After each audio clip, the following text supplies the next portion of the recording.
Hello दोस्तों, नमस्ते। मैं अपने यूट्यूब चैनल पे आप सभी का स्वागत करती हूँ। मैं एक बोल बम कजरी गीत गाने जा रही हूँ। प्लीज़ मेरे वीडियो को पूरा देखिए, मेरा भी सपोर्ट कीजिए। प्लीज़ आप लोगों से हाथ जोड़ के रिक्वेस्ट है, मेरी वीडियो ज़्यादा से ज़्यादा शेयर करिए और लाइक कीजिए। मेरा वीडियो आपको कैसे लगेगी कमेंट में बताइएगा।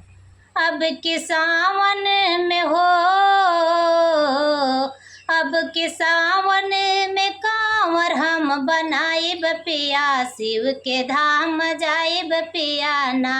अब के सावन में कांवर हम बनाइब पिया, शिव के धाम जाइब पिया ना। जाइब पिया ना, हो जाइब पिया ना। अब के सावन में कांवर हम बनाइब पिया, शिव के धाम जाइब पिया ना।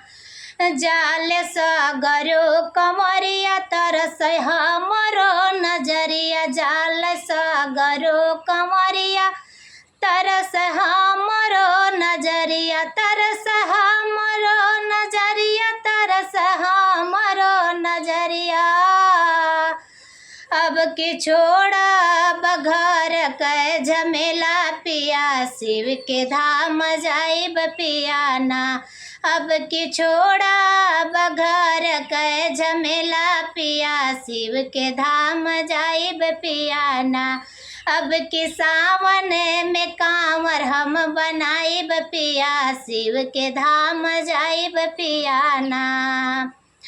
शिव जी हम अंतर्यामी बात ली है दिल का जानी, शिव जी हम अंतर्यामी बात ली है दिल का जानी।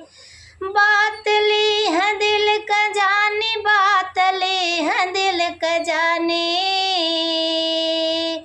बेल संगे भांग धतुरा चढ़ाइब पिया, शिव के धाम जाइब पिया ना।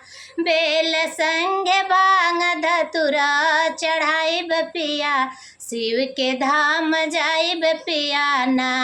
अब के सावन में कांवर हम बनाइब पिया, शिव के धाम जाइब पिया ना।